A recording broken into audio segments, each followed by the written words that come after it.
Hi, I'm going to make a video about the hem stitch. Some people in my class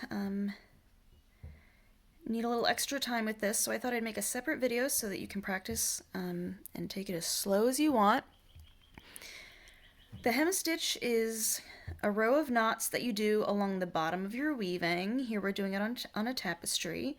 I'd recommend weaving about an inch or so of your tapestry before you try to do the hem stitch on the bottom.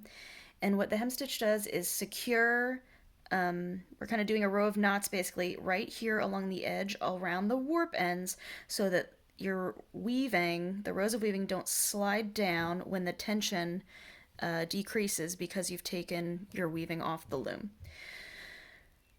So I'm going to do two versions of it. The first way is just around these warp ends. Now, if you want to use a color of yarn that will match this so that when we do our knots here, it blends into your weaving, you can just leave about, instead of a little end like this, you can leave, I'd say about 3 times the width of your woven area, that length, that like just put that amount of yarn, have that amount of yarn here on this side. So if this is about 7 inches, let's say, then 21 inches would be 3 times the width. So you leave 21 inches or so of the purple yarn on this end when you start weaving, and then you can come back and use it to do your row of knots. You can also do a color that matches your warp.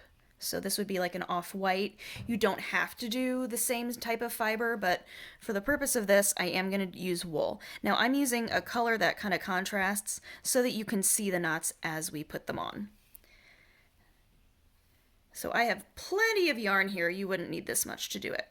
And you can, if you want, you can kind of pretend that this is, again, the yarn that you started with, or you can definitely come back with another piece to do your knots. So first we're going to go to the right of this leftmost warp end. I'm going to go to the right of it, and I'm going to come down behind the warp end to the left. And then I'm going to pull my yarn through. The first one it's the same knot, but it looks a little different because this is loose right now. Later on when we do the other ones, it'll be a little snugger. So I came down to the right of that and to the left. Now we kind of have this loose part up here, kind of a loop. We're going to come above and down behind this loop with our needle. I'm just using a blunt tip sewing needle. And you see how that kind of creates, I think that's called a half hitch. We're just going to pull that tight. So later on, if I do end up with a tail like this, I can just come back and sew it into my weaving or tuck it behind, however you want to finish it. Or if I was using this purple instead of this yellow, if it was what I started with, I would just be pulling this in tight as I make my knot here, so it just blends in with the edge. All right, so we're going to do a row of knots all the way across. And again, this is just the first version if you're not washing your piece, if you're just going to hang it somewhere. So again, so we went around this one. Now we're going to go around this one here, the second warp end over. I'm going to go to the right of it and behind to the left, and I kind of angle it down. That helps me kind of, I think, keep all these yarn ends in order, down like that. I'm going to kind of put this extra yarn up here, again, just to keep everything kind of organized. Pull it through.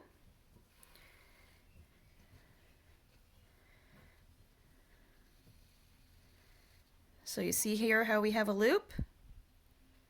We're going to come down through the top of that loop and then pull. Now I'm going to kind of pull this loop so it's tight first. Then I'll pull the extra one down. So again, it's just kind of a little half hitch that I'm snugging up to the bottom of my weaving.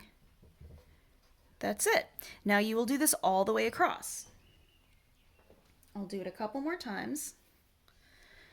This version, then we'll do a different version. So again, I'm going to the right of this next warp end, down to the left, put my yarn up here. Once you get this down, you can do it much faster. You'll get kind of a rhythm to it. So here's my loop that we created. Go down through the top of the loop and pull tight.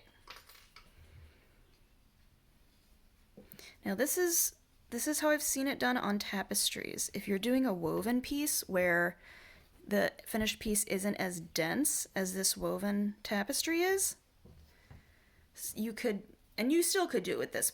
With this, I do recommend going around each one individually. I think it's a little, will last a little longer, work better. You could choose to go around two. If you wanted to do that, you just go behind two.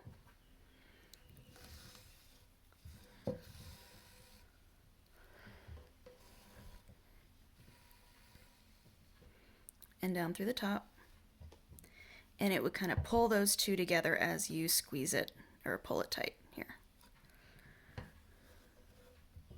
See that? I feel like it's more susceptible to this falling off if you group them together like that. If you're doing just you can still do it on this type of weaving, but also on like a more open weaving, different kind of structure of weaving that isn't as dense where you see the warp and the weft. This is what I do. And this will work better if you're planning on washing your weaving. So what you do is you see these first rows. You can see kind of the rows of weaving. Here's our first row. Here's our second. I'd go about 2 rows up. So 1, 2, and we're still going to be going around kind of this warp end, but we're going to include these first 2 rows of weaving. So I'm going to actually go up here in this hole. See that? Above the first 2 rows of weaving and still to the right of this warp end. Come down behind and to the left of it down here.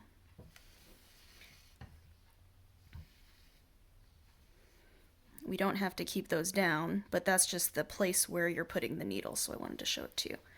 And then when you come down through your loop, it grabs those 2 rows, so you're actually going around the warp and the weft. See that? And the knot's kind of up here instead of at the bottom. So I think this one maybe looks a little tidier. And you could, obviously this is a nice detail having the knots in different color over here. This is a little tidier, or you can kind of push them up and if it's the same color, kind of hide it. But this one works well if you are washing it. So without doing all the details, I can look and see 1, 2 up. Right here, there's that opening. I'm just going to do it like that and make another knot. I'm going to just keep making knots as I talk. So again, this is the second version. I think this second version works better if you're washing it because it's just kind of like you're making the knot around more of kind of the interlacing of the warp and weft. And so it's just less likely that it'll come out. I have had situations where if I cut